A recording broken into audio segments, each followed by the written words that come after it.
Dawson's Rambles. Hey YouTube, Dawson Ryder here. This is going to be my video discussing some of the revelations and stuff that Simon Bennet gave us last week about the behind-the-scenes production for Power Rangers during the Saban era. Most notably, like, Ninja Steel directed, which I'm going to assume a lot of it was kind of a through line through the Saban era. Not to mention some of the influence that stuck around from Beast Morphers.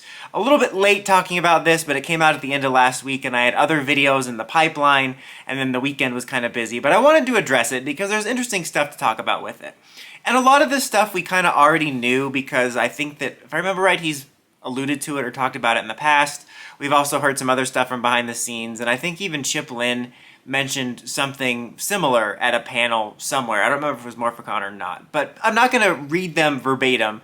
And they're on Ranger Board. He kind of answered some stuff on Ranger Board. He answered stuff a little bit on Twitter, but I think like some Power Rangers accounts have tweeted out about it. So just go look for it. You'll find it. But basically, you know, I'm going to paraphrase. And basically what we found out is I use the word basically way too much. But basically, talked about kind of the Saban Mandates, and we've heard about this before. This is something that came out before, that Saban had this kind of, you know how like some shows have a series Bible with like rich lore and stuff? They have like a series Bible of stuff that's designed to handicap and strangle a show to death with rules. And this is kind of some of the stuff that we learned about how Power Rangers was not allowed to have nearly any serialization. Like, we could kind of tell by watching it.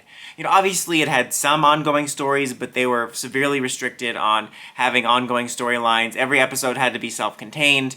You had to make like as little mention of ongoing plots as possible, as little mention as possible to like connected ongoing plots, not only within the season itself, but like series history and stuff like that. You know, it started to loosen up as we headed into Beast Morphers, but even when they were doing stuff like the team-ups, they had to keep mentions of any history or lore or references or connections. Anything that indicated that you would have to know more than what existed in those 22 minutes was restricted. And this was because Saban believed kids were too stupid to understand it. I think the idea was like they think kids would get easily confused, but basically their target audience was 3-year-olds who are actually missing their brains. I think is vastly stupid. I understand some of the core logic of it, but I don't agree with it, and I think it can be balanced. I'll talk about that in a second. But that's basically the reason why things were so episodic, is that they didn't want to confuse kids. They certainly didn't want to confuse kids by mentioning something from a past season, and that's the reason for that. Not to mention they also wanted to have moral lessons and have everything kind of wrap up and be, you know, fine by the end. Kind of like that old gag that I think Simpsons and Family Guy has done multiple times throughout their run of like, you know, oh, everything goes back to normal at the end. And even with stuff like Evil Rangers, like it had to be some sort of spell or whatever, like Blaze and Roxy. I think that kind of explains a lot about Blaze and Roxy, about a lot of potential of those characters from multiple levels that was probably restrained by all this. Also, a lot of stuff about the humor. Humor was apparently a priority, and we knew this from before. I think that was one of the things that Chip Lynn said, is that Saban really liked his outdated slapstick Bulk and Skull humor. And like, that's fine, but it was like a priority apparently. It was a priority in the sense that it would take precedence, and which we saw in Ninja Steel, where Victor and Monty got so much screen time and it seemed like the humorous stuff was the priority. Even with the filler stuff, it seemed like that was a priority. Like even in Ninja Steel or Supercharged, when there was something kind of important going on in the background, the filler or the humor was the priority.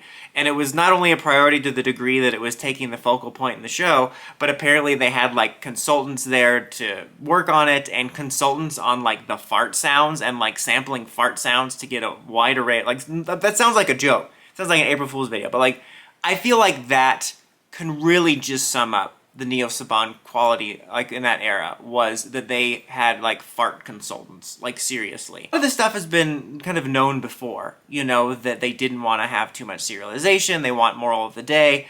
They kind of dialed a lot of things back for PR. And, you know, it's like I said, reconfirmation of stuff we knew before, but also it's funny, like it reinforces a lot of the points I've been making for years about it. A lot of the problems I've had from it. And, you know, it's interesting because it kind of, in a way, kind of confirms in a nice way that it wasn't just us, like in the sense that, you know, sometimes when I was criticizing some of these seasons, I would think, maybe I'm just growing out of it, you know, and I have grown out of aspects of it, but I was like, maybe I'm just, and then I would go watch like Dino Thunder or Ninja Storm or something, and be like, no, I still like this, like it's not just that. So I'm glad that this kind of, you know, confirms that, like I wasn't nuts, like it wasn't that PR was always like this in every aspect. And I think so much about this is frustrating on so many levels, and it makes me glad we're out of this era. Like, it's kind of funny in retrospect that I think the best things about the Saban era was, well, Boom Comics. I think the fact that Boom Comics existed. For me, the 2017 movie, even though it didn't work out, I liked the movie. But really the best thing to come out of it, outside of that stuff, was that it teed it up to be bought by Hasbro. You know, and otherwise it would have just faded away after Disney ended it. So I think that's like the best thing to come out of it, because they really like turned back the clock on PR's development and then like muddled it up and then left it in purgatory. And that's what it felt like. And I think the humor thing bothers me because humor is so subjective. Like, I'm sure there's kids out there, no, I know there's kids out there that like the fart jokes and the I forgot to put the lid on the blender bit that's been done for way too long. Like, there's nothing wrong with that because somebody's gonna find that funny. But my problem was always that it was like the only humor in town. And to be fair, in early MMPR, that was pretty much the same thing. Like, season 1, the only real humor outlet was Bulk and Skull's like, oh, I fell into a pie trying to bully, blah, blah, blah. But it did evolve. Like, as we got deeper into MMPR, they let some of the comedic talents shine of Polly and Narvi that, you know, weren't just slapstick. And then as the series evolved, you know, you would almost every season to a degree would have a stupid humor bit like that. Like, I fell into tar and feathers or whatever. That's like actually traumatic. But you know what I mean? Like a scene where someone gets like something on them like soda and then feathers go in their face. Why am I talking so much about the feathers? Point is, every season of PR, almost every season, would have that stupid style of humor. But then, like, as the show evolved, you would also have other outlets of humor. Which is why, like, I've been appreciating Dino Fury. Because you had... Jane and Jayborg do still get a lot of heat, but I think they're actually some of the best balanced. Because, like, they do have the traditional, like, humor, but, like, they also let the comedic talents of the actors shine. You know, they've had some especially funny interactions. Like, I don't remember, Ollie said something douchey, and Jane just, like, don't ruin it. And it's like, that was just a funny, nice, small moment that let, like, her comedic delivery shine, even if it's something small. Not to mention, they outsourced the humor to the Rangers, too. So it's not just like, hey, here's our dedicated comedic characters. The Rangers are saying funny stuff. And it's like, this is exactly what I wanted. You can still have your dumb slapstick stuff that I don't like, but then there's also other funny stuff going on. So I think that they're actually a lot more balanced. And so, yeah, I don't understand why they wouldn't want to, like, fine, have your farts, but have more than farts. If you, at any point in your life, have a fart consultant on staff, stop. Look around. You're doing life wrong. Also, it's weird to me, both in terms of the humor and the moral lessons, where I feel like they really missed the mark on what made PR take off back in the day. And I hate when fans, I'm gonna sound like this regardless of wanting to not sound like it, but I hate when fans act like they know better because fans are a bunch of dum-dums that do not know better. But in this case, I really do think Saban made a lot of stupid decisions in regards to bringing PR back. Like, I can almost guarantee the reason PR became a phenomenon back in the day was not Bulk and Skull falling into a pie and the Rangers acting like a bunch of goody two-shoes twerps. I think, just maybe, it was the superheroes and the robots. Just maybe. It took all the worst parts that PR kind of gradually evolved away from and brought them back. Like, that's what's so weird about that whole era is, like, it was Saban was the originator. And so it's like they were imitating what they did back in the day, but they're imitating it badly. Like, how did you mess up imitating yourself? Even if they imitated themselves correctly, the idea of doing something the same as you did it in 1993, this is what I've been saying since Samurais, it felt like the logic was, hey, this is what we did back in the day. If we just do everything the same as 1993, we'll win again. And even if they imitated themselves more accurately, that still wouldn't have worked. Like, there's a lot of franchises that will do nostalgia repeating and things that are very similar to an older version, but even those will have more modern aspects and updates to them. And so this was so weird. I think, like, the ultimate example of this was, you know, when we brought it back, not only did we do the goody two-shoes moral lessons, the crap dialogue, the stupid humor, the Go-Go Power Rangers theme, even ripping off the MMPR soundtrack up until just finally in Dino Fury we have our own soundtrack. Like, you had Rita's Palace music and stuff. Like, it was like everything verbatim. And so it's like, how easy would it have been for, from the beginning, the morphin call to just be it's morphin time? But then they said Go-Go Samurai. That's like, I think, the perfect example that sums it up. It's like you're trying to imitate what you did in the past, but you're not doing it right. Like, we never said Go-Go as part of the Morphin Call. I know that it's iconic, but it's like, dude, it's Morphin Time, would have hit that stupid nostalgia button you're trying to hit.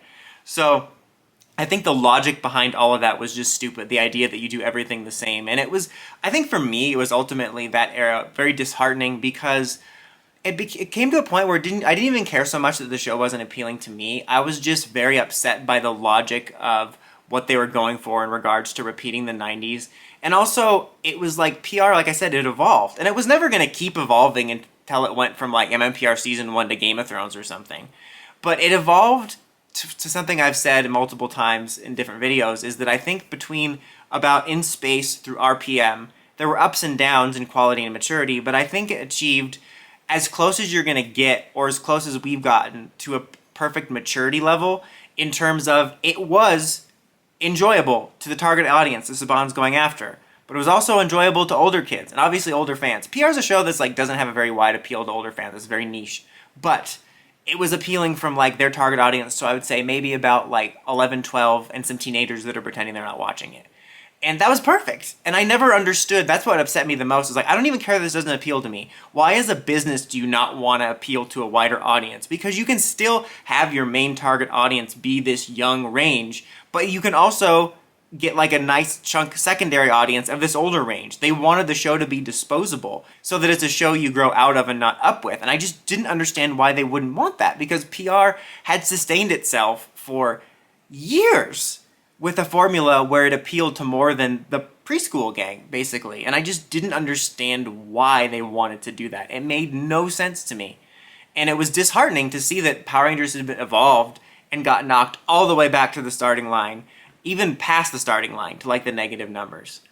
And my last little point I wanted to make on this, because it's going to be a longer video than I thought, because I had a lot of thoughts about this, but I hate that notion of kids are too stupid to understand. Like, I can understand the core logic of where they're coming from. A lot of companies will have this even for adult shows, where like you don't want to confuse the audience. I get that. You know, some shows just want to be a story of the week, slice of life type of deal, and that's fine.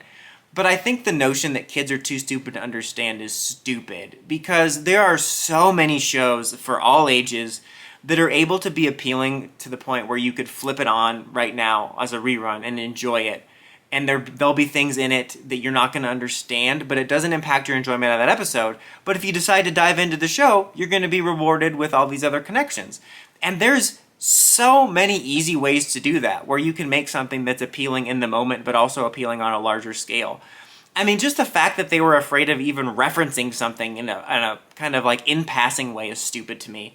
I've taken heat for saying this before, but especially during the main Neo Saban era, I don't know why I decided to make the comparison, but Teen Titans Go was such a superior show. That's a random thing to say, but people like to hate on that show because they're a bunch of, you know, cranky old fans. Don't get me wrong, I hated it at first too. It's not my cup of tea necessarily, but I've watched a few episodes and it can be entertaining. This isn't about Teen Titans Go. But my point is bringing that up as an example. That show is just meant to be a fun, funny show to watch. It's not meant to be a serious, serialized show. But I've watched some episodes. It can be chock full of deep, deep cut references. Like, it has humor from everything of Saban's favorite, like, pie in the face, to, like, jokes that are, like, innuendos that will go over kids' heads. But it will also have deep cut references. Like, I've seen episodes where there's, like, something going on for, like, long chunks of bits that'll have, like, 4 deep cut DC references from, like, a show they did or a comic or an advertising campaign. Kids are not going to probably understand that. But that show became, like, a juggernaut. I think that's a prime example where Teen Titans Go on the surface seems like a dumber show, but it's got a lot more going on, and kids of all ages still love the hell out of that. And it's kind of embarrassing that Teen Titans Go seems like a more mature show, where you can be like, holy crap, you know, they referenced this deep cut from Batman Forever that, like, you know, my little brother's not going to get, but he's still, you know, laughing and enjoying it and buying the merchandise. I also wanted to bring up the Ben 10 reboot, because, you know, the original Ben 10 was kind of more episodic and serialized, but then when we hit Alien Force, it became a more serialized show. And then the reboot was kind of knocked back to that 10, 11 minute, you know, easily digestible thing. But that's kind of a prime example too, because that show's priority was being digestible 11-minute stories, and you could easily watch most of it like that. But there was also multi-part arcs, deeper lore. There was times when I was really behind on the show and I would flip it on to Cartoon Network and I'd be like, oh man, I'm totally behind. I didn't even know this Antitrix stuff was happening yet. But I was still able to watch the episode, totally, and just enjoy it. Kids, I'm sure, can enjoy it without knowing about the lore of the Antitrix yet because I was behind. That's a good example of that show was mostly, it sounds like what Saban's going for, which is episodic, disposable, but they also made a lot of room for deeper lore if you were invested in that. So I think that's 100% possible, and I don't know why they were so against it. Like, it's so easy to do. And kids aren't that dumb, and especially, I know a lot of, like, cranky fans also like to say, like, oh, cartoons aren't as good back in my day. The best version of cartoons is always going to be the past, according to people. We're going to have the kids growing up with Teen Titans Go talking about, like, back in my day we had Teen Titans Go. But there's so much more entertainment now for kids. They have so many outlets of streaming service and stations. You can watch shows from 10 years ago, 5 years ago, 5 minutes ago, and so much of it is faster and smarter and easier to get to than Power Rangers. And I think using a 1993 model where you assume your audience doesn't have a brain is really what killed it. I mean, it didn't kill, it's still alive, you know what I mean? What killed any momentum. And one thing I like about getting this information is it kind of takes some of the heat off of the shows, people, like the people making the show that didn't deserve a lot of the hate. And I do feel bad, like I in part probably contributed to that, you know, getting so mad about certain things. And it's nice because it shows us it was primarily on an executive level. And I think when I revisit those shows, I'll now be able to appreciate what good there is. Like, even in my least favorite seasons like Ninja Steel, I always liked the lore. Like, I liked things about that season. I liked Mick. I liked the lore they had. I liked the idea of, you know, the Red Ranger living in space. So, like, when I'm going to rewatch it, I'm now hoping that I'm going to be able to just primarily focus on what I liked and the good that they were able to get through. Because a lot of it wasn't their fault. Like, there's certain movies, like the more mixed Spider-Man movies, like The Amazing Spider-Man 2. I grew to like that more and more over the years once I understood what the behind-the-scenes problems were. Same thing with Spider-Man 3 and a lot of other movies where once you understand that it wasn't the creative's fault, you're able to appreciate what actually worked, what they were able to actually squeak through that worked, and kind of, you know, acknowledge that the other stuff wasn't just like, oh, this is just bad for that. It was like, no, it was someone over them being like, no, no, no, erase that, make it worse. So I'm glad that this information exists, and I think it's interesting that it's coming out. And I also think it's interesting how much of Saban's mistakes from the past repeated themselves. Like, a lot of companies will change over decades, but Saban was doing so many of the same practices with this, the treatment of actors, not hiring actors, you know, all kinds of stuff like that. And it's also funny, too, because so many other franchises would, like, dream of having their franchise back in the hand of the original creator, even just for a story. But in Saban, it's such a different case because it's not like it was made by a person or a team of people that was, like, passionate about a universe. It's like a person and a team of people that's passionate about money and just doesn't know how to make it very well in this area. Although they certainly made plenty of money, but you know what I mean. But anyways, guys, that's about it for this one. Until next time, don't forget to like, comment, subscribe, and climb the steps and ring that bell. So you get notifications for my videos. Dawson Ryder, signing out.